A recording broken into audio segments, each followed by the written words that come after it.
Tu te souviens certainement encore de ces premières pêches que nous faisions ensemble. Oh, tu n'étais pas bien vieux. Une bonne poignée d'années à peine. Mais suffisamment, j'espère, pour te rappeler de mon vieux taco et de l'odeur de la campagne au petit matin.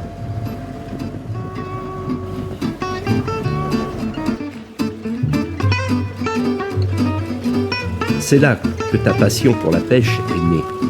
Une passion qui a dû suffisamment grandir depuis pour être transmise comme je te l'avais moi-même transmise.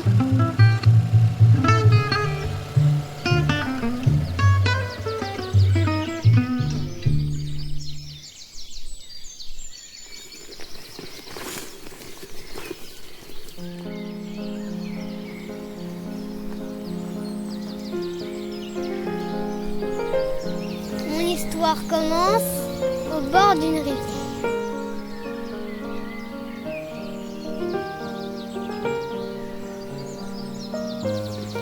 Mon papa m'avait emmené pêcher les gardons. Ce jour-là était une drôle de journée. Et il allait m'arriver plein d'aventures.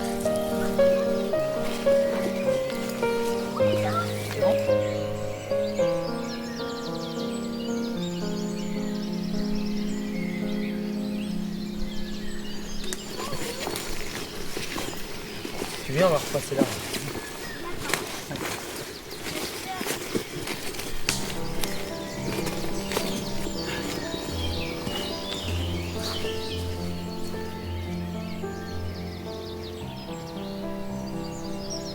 Alors on s'est installé.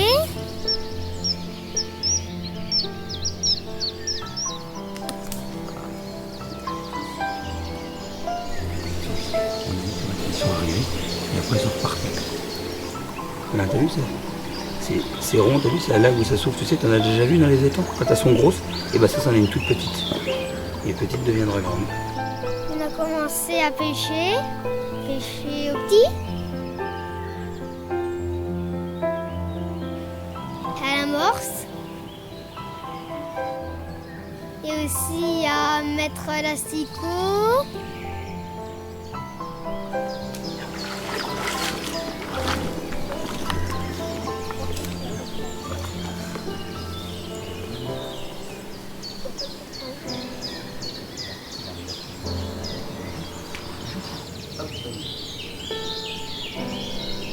Faire découler.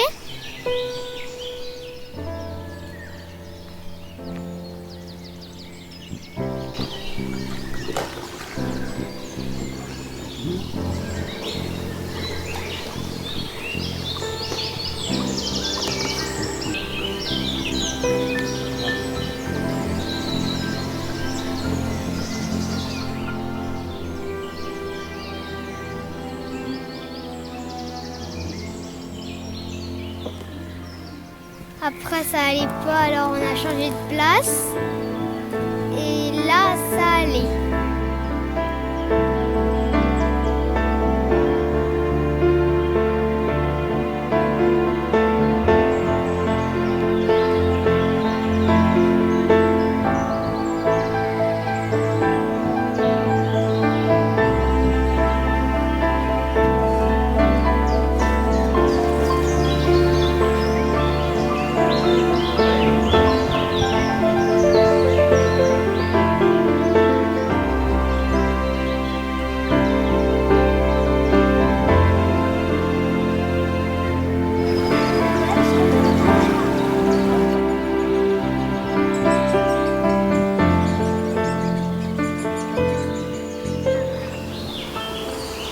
Ouais.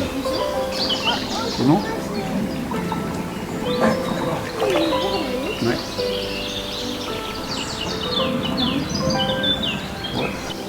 Je peux pas.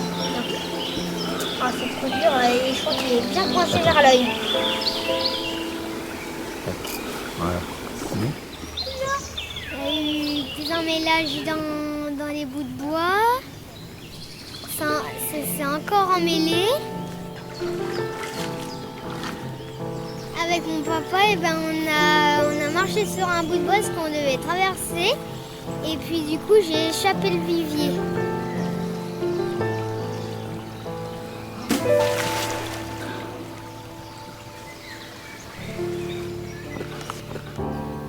catastrophe parce que je l'avais échappé, puis du coup, on l'a plus revu.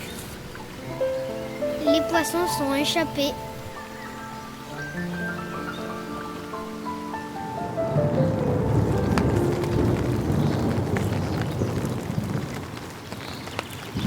Après, ça pleuvait. Et puis, on a cassé la croûte sous le parapluie.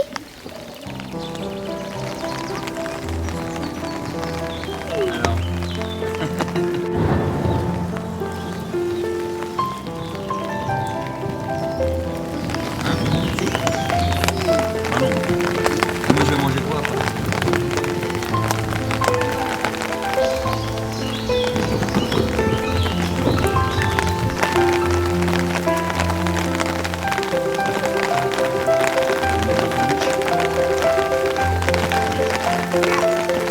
On va tout manger.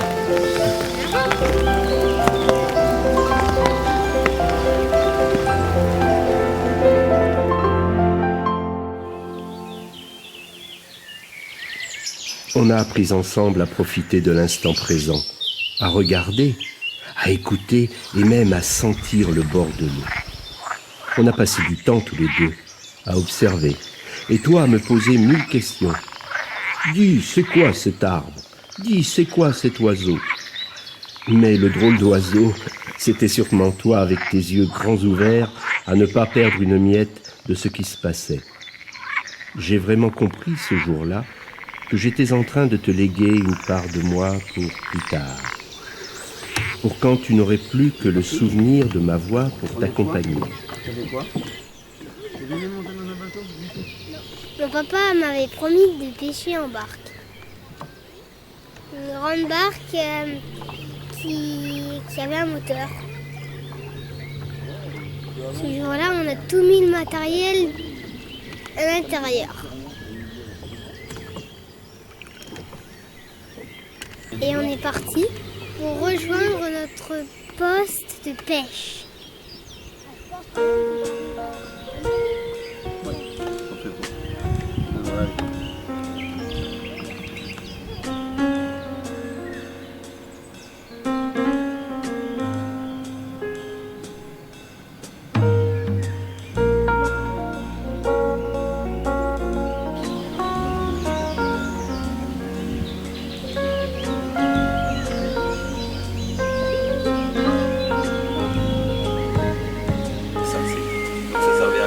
Pourquoi est-ce qu'on a fait un montage classique avec le plan et puis qui viendrait juste parce que c'est dur le Ah oui, il y a de la vase. Voilà, donc en fait, ça.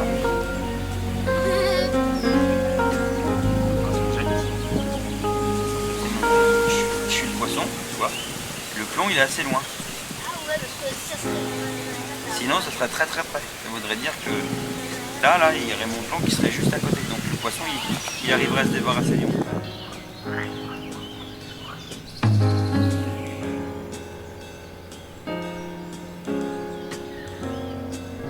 Il y a mis sous un arbre, à ras la bordure.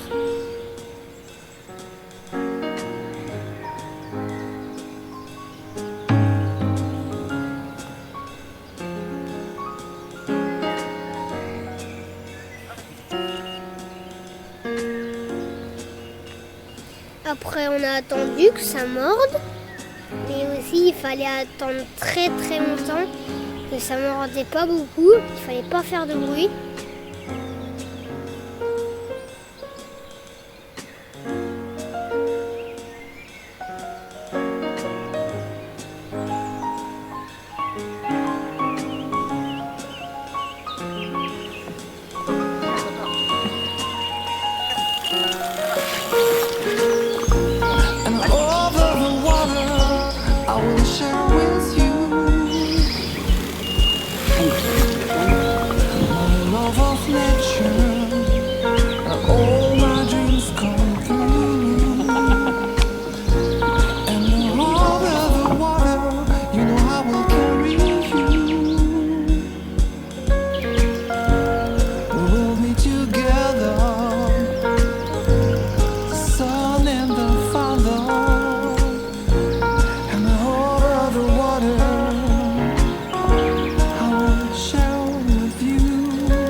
bord du bateau et puis après on l'a pris.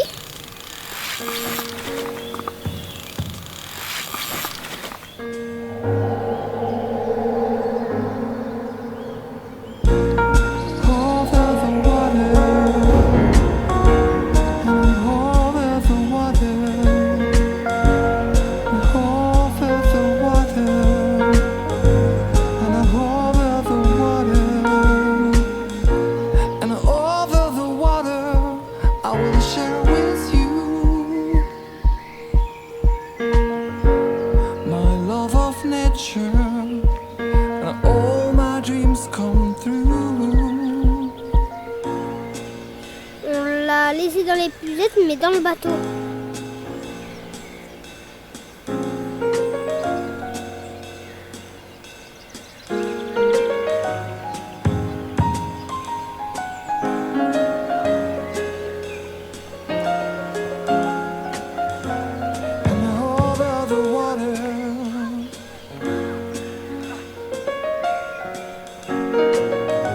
On l'a remis à l'eau.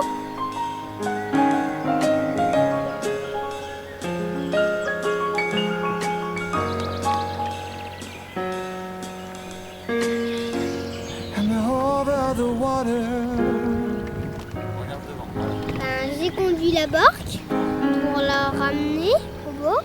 Je pousse à droite ou à gauche et puis après ça nous dirige. Quand on pousse à droite, ça va à gauche. Quand on pousse à gauche, ça va à droite.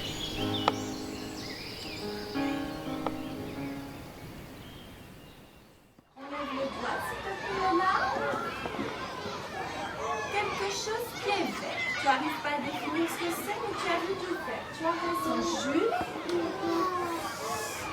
J'aime tellement la pêche que des fois, j'y pense quand je suis à l'école. Je le dis pas à mon papa et à ma maman. Je rêve que parfois je vais pêcher toute seule comme un grand. Est-ce que c'est le même? Je sais pas si c'est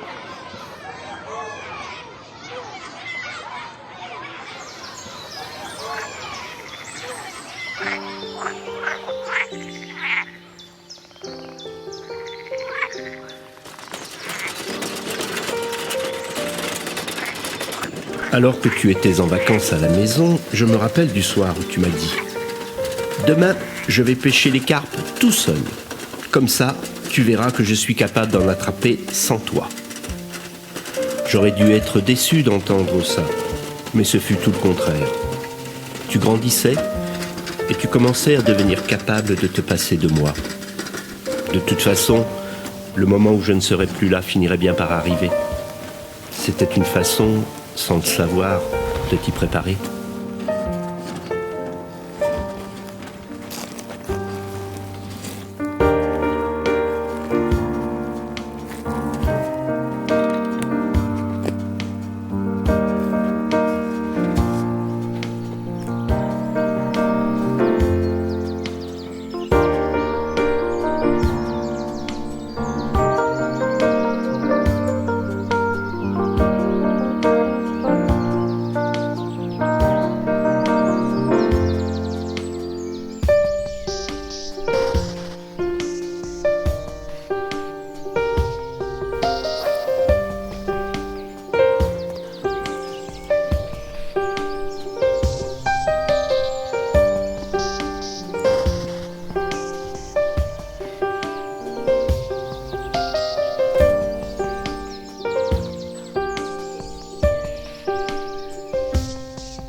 À force de découvertes au bord de l'eau, on avait construit entre nous une complicité qui se satisfaisait de silence. Une tendresse sur laquelle nous n'avions pas besoin de poser des mots. Et puis ta folie de la pêche devenait tellement grande que tu parlais de pêcher la nuit. J'ai toujours trouvé cela un peu bizarre, tes bips, pour signaler les touches. Enfin, ce que tu appelais des détecteurs électroniques. Mais j'ai compris que les temps changeaient et que ta soif de pêche ne demandait qu'à vivre d'autres aventures que moi seul je ne pouvais te donner. Tu as même fini par m'en apprendre plus que je n'en savais de cette fameuse pêche à la carpe. Tu utilisais des mots anglais que je ne connaissais même pas. Mais je m'asseyais et je t'écoutais, amusé et content à la fois, que tu aies envie d'être curieux de tout.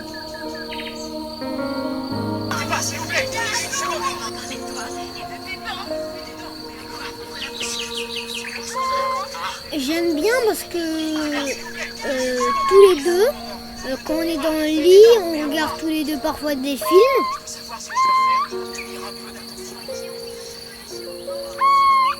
Quand ça fait vraiment nuit, par exemple à minuit, et papa il y fait tout ça parce que moi je suis tellement fatiguée que moi j'entends même pas les départs. Il pourrait m'y mettre dans l'oreille que j'entendrai toujours pas. C'est papa qui fait tout seul et puis après il me dit ce qu'il a fait ou parfois il note sur mon calepin.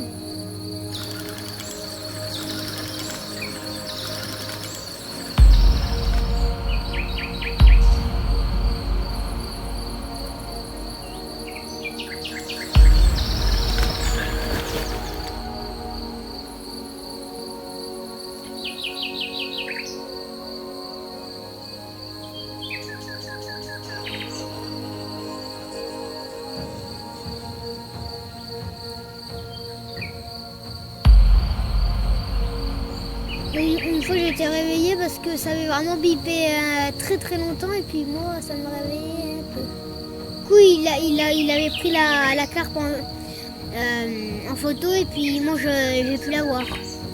Elle était vraiment trop belle.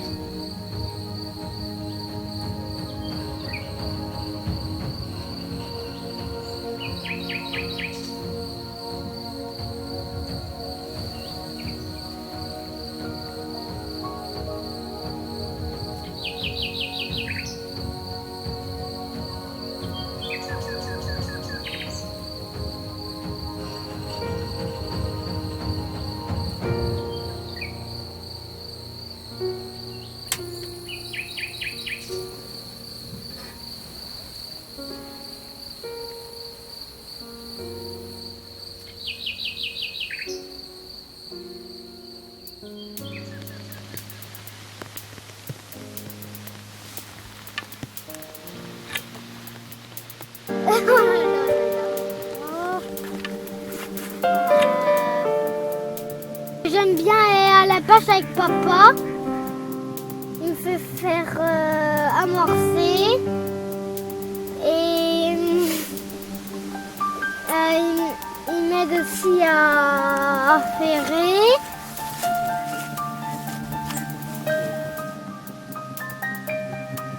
Et à prendre les poissons. Il me fait faire lancer.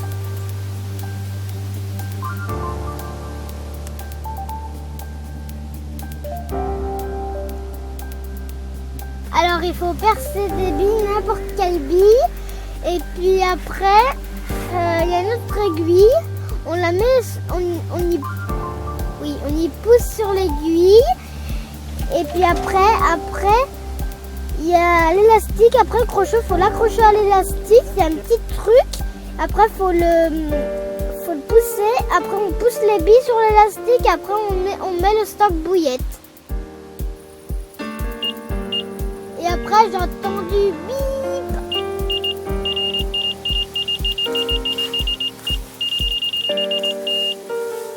Alors après, j'ai mouliné, j'ai ferré.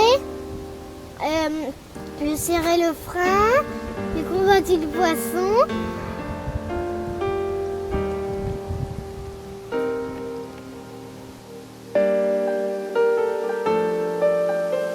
Après, papa, il est venu.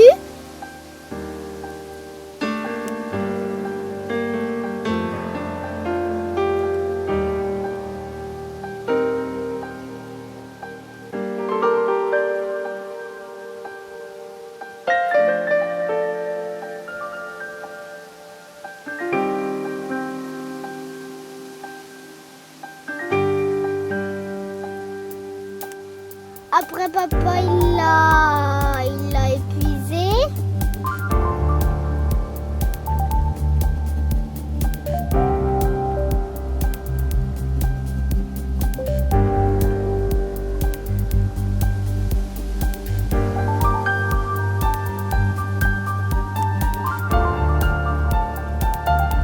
Après, il m'a pris en photo.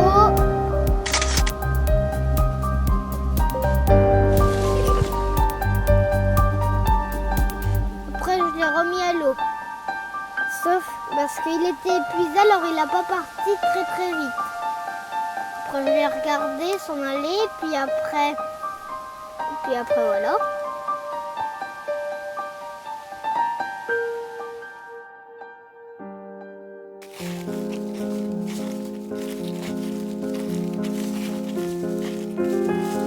Et oui, tu vois, tout cela, je ne peux pas vraiment le voir de là-haut.